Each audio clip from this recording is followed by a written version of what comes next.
আসসালামু আলাইকুম। আজকে কিছু কথা বলি। কথাগুলা শুনতে খারাপ লাগলেও বাস্তবতা এটাই। আসলে কি, আমরা যখন বিপদে পড়ি তখন বিপদ থেকে উঠানোর মানুষ খুব কমই থাকে, কিন্তু কথা শোনানোর মানুষ অনেক বেশি থাকে আশেপাশে। ঠিক আছে, কেউ বলবে এটা করলেন কেন, এর জন্য এরকম হয়েছে। কেউ বলে বংশের জন্য এরকম হয়েছে, কেউ বলে তোর সমস্যা তাই এমন হয়েছে। অনেকের অনেক রকম কথা। আসলে একটা মা বাবা কখনোই চায় না তার সন্তানটা এরকম হোক, তার সন্তানটা অসুস্থ থাকুক, তার সন্তানটা স্বাভাবিক জীবন নিয়ে না বাঁচতে পারুক। এটা কোনো বাবা মাই চায় না, ঠিক আছে।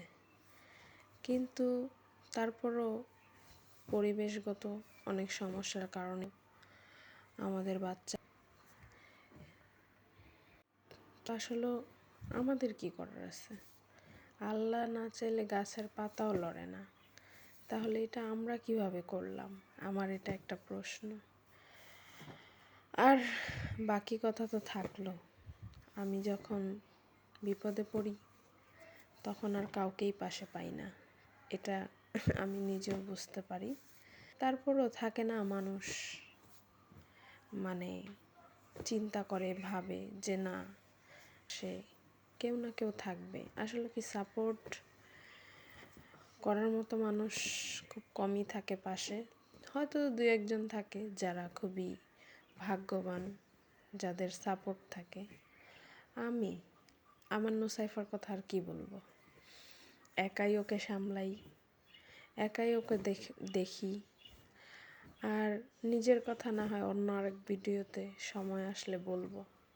পড়াশোনা কম করছি, ঠিক আছে।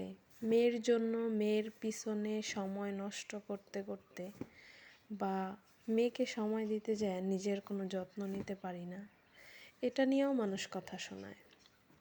আমি এখন মোটা হয়ে গেছি, আমি এখন অসুন্দর হয়ে গেছি। যখন সুন্দর ছিলাম তখন সবই ভালো ছিল, এখন অসুন্দর হইলাম, এখন সব আমার কারণেই হইল, আমিই সব কিছু নষ্ট করছি। এমন অনেক কথা শুনতে হয়। যে মানুষের হাতে কিছু আছে, মানুষের হাতে তো কোনো কিছু নাই।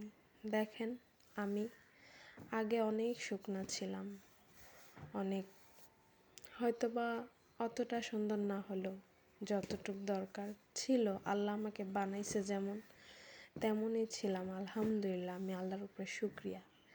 কিন্তু এই যে আমি আমার মেয়ের জন্য আজকে এরকম হইলাম, এই বুঝটা কারো মধ্যেই নাই। যেই মানুষটা 4 বছর আগে কেমন ছিল, আর আজকে 4 বছর পর মেয়েটার বয়স 3 বছর হয়েছে, সে কেমন হয়ে গেছে। একবার কেউ ভাবে না যে এই মায়েদের কি পরিমাণে কষ্ট করলে এই বাচ্চাগুলা ভালো থাকে, কতটা কষ্ট করলে এই বাচ্চারা ভালো থাকে, এটা মানুষ বুঝতে পারে না। যাই হোক, সবার কপালে তো আর সুখ থাকে না, আল্লাহ জানে আল্লাহ কাকে কি দিবে। ভিডিওটা শেষ পর্যায়ে আমার থেরাপির মতো করে আমি ওকে ঘুরতে নিয়ে গেছিলাম, এই আর কি। শেষ বাসায় চলে আসছে সিঁড়ি দিয়া হাইটা হাইটা, এটা ওর একটা থেরাপি বলতে পারেন। যাক, দোয়া করবেন যেন এভাবে ভালো থেকে ওর পাশে থেকে ওকে কেউ না বুঝুক, যেন আমি বুঝতে পারি, এটাই আর কি। আসসালামু আলাইকুম।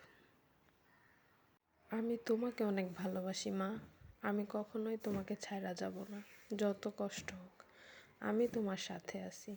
তোমাকে সবাই ফালাই দিল, আমি দিব না মা, ইনশাআল্লাহ। আল্লাহ তুমি আমার মেয়েকে সুস্থ করে দিও।